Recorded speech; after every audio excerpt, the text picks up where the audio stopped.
Ito po ang simbahan ni San Jose dito po sa Gagalangin, Tondo. Nais ko po lang i-tour kayo ng Tondo. Ito po ang ating magiging bagong mission. Napakalaki po ng simbahan.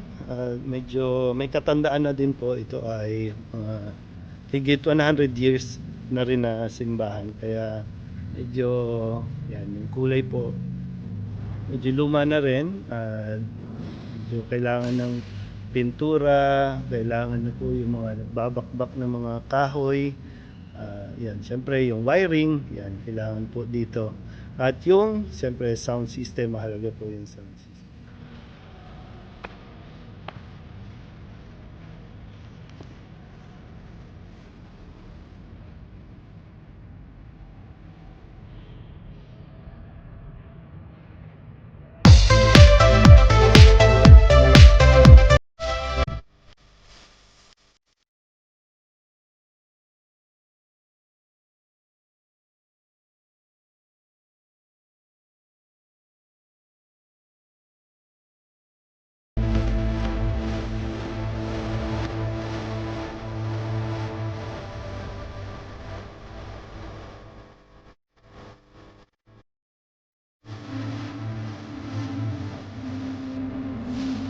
Ito naman po yung dining dito po sa kumbento. Kaya lang, ang sabi po ng engineer ay hindi na po siya livable dahil nga itong flooring medyo pagsak na rin. At yung baba ay yung Paris office. So, medyo delikado dahil kitchen po ito. Kung ano man ang mangyari, yung mga files, documents sa office, medyo delikado. At pag nagbabasa dito, tumutulo rin sa office. Kaya hindi na po siya matitiran. Kaya kailangan po natin humanap ng kung saan tayo pwede magkaroon ng convent dito po sa parokya ni San.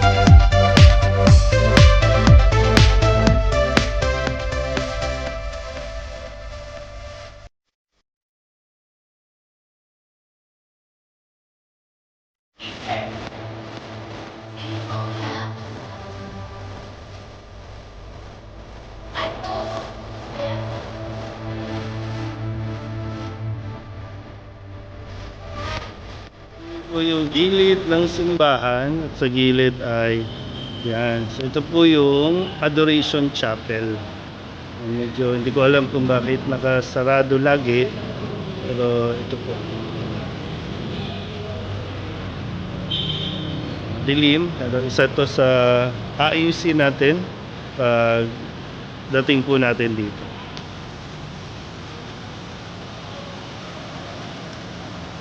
Talagang may kahabaan po at kalakihan ang simbahan. Kaya medyo malaki-laking gawain. Public CR.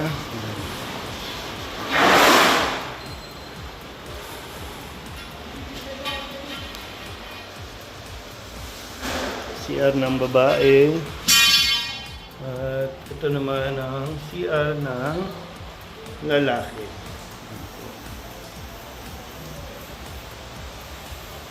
Ito naman po yung likod ng parokya ng simbahan. So meron po columbarium.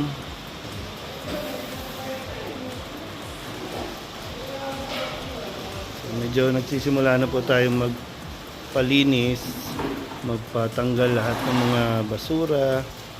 Dito po. So ito po yung building naman.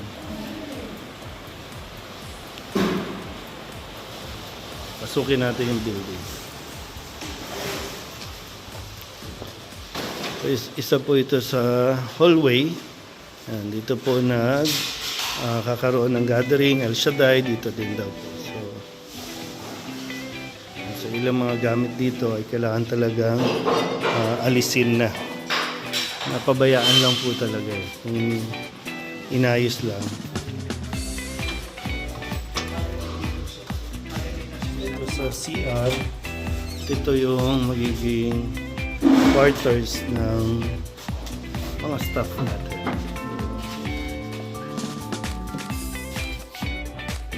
Ang dami lang talagang tambak.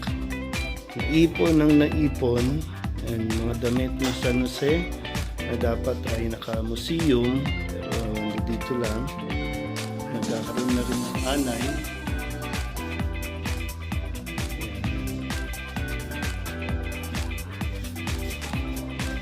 Ito naman po yung isa.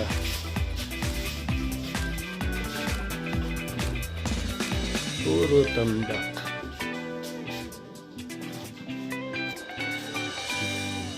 Ito nga pala si Tatay Mandy, siya ang sakristan mayor ng parokya.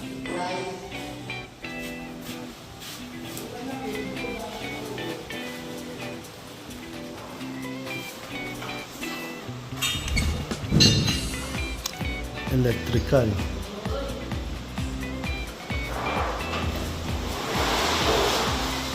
Ito isang room pa na nalinis ng konti.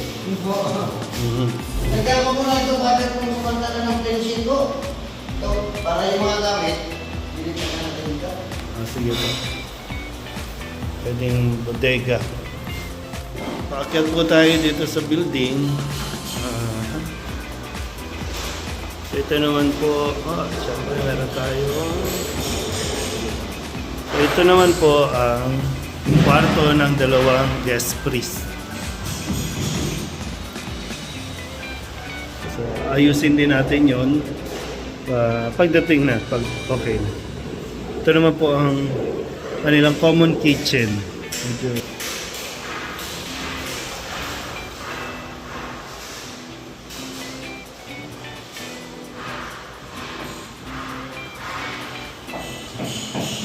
So ngayon, ito yung isang hall. Ayan.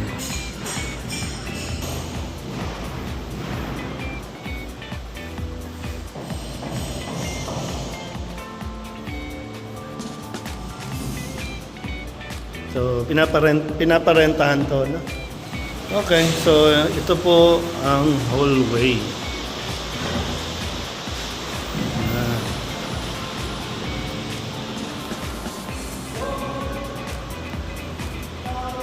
So, suggestion po ng engineer ay dito na lang po maglagay ng kumbento. So, sin wala pa po. No? Wala. Kasi magsisimula tayo sa umpisa. Kaya po, sino man po no, ang gustong magpahatid ng tulong, magbigay ng tulong, suporta para po mapasimulan nito.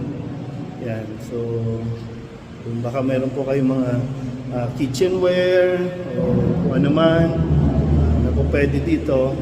So sisimulan pa lang po ito sa Lunes magsisimula po yung paggawa nito. So, ito po yung magiging kumbento. Ito ay hallway na ginagamit kapag may mga event din. Pero dahil nga wala tayong convent, so ito po magiging konbento. Okay, so ito naman po yung likod ng simbahan.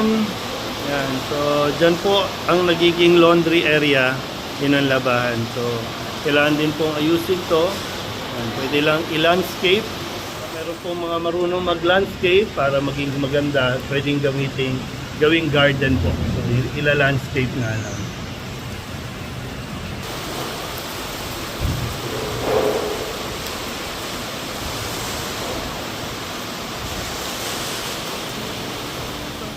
Fourth floor, ito po ay ginawa nilang court. Ayan.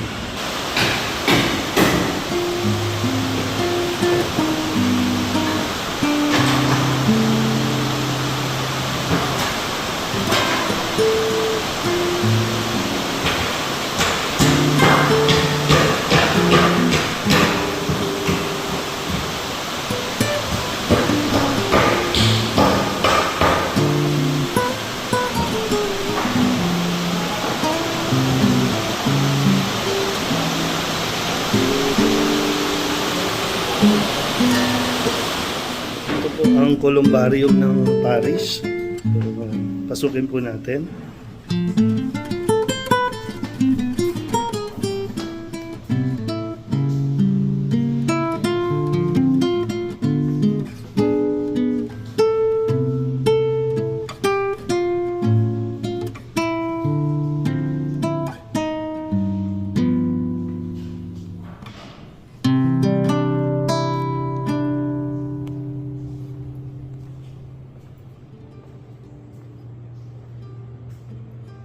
So may mga bakante pa daw po dito na yan, ito po, mga bakante.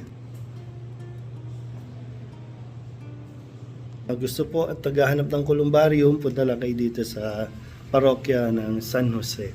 Yan. Ito po ang columbarium.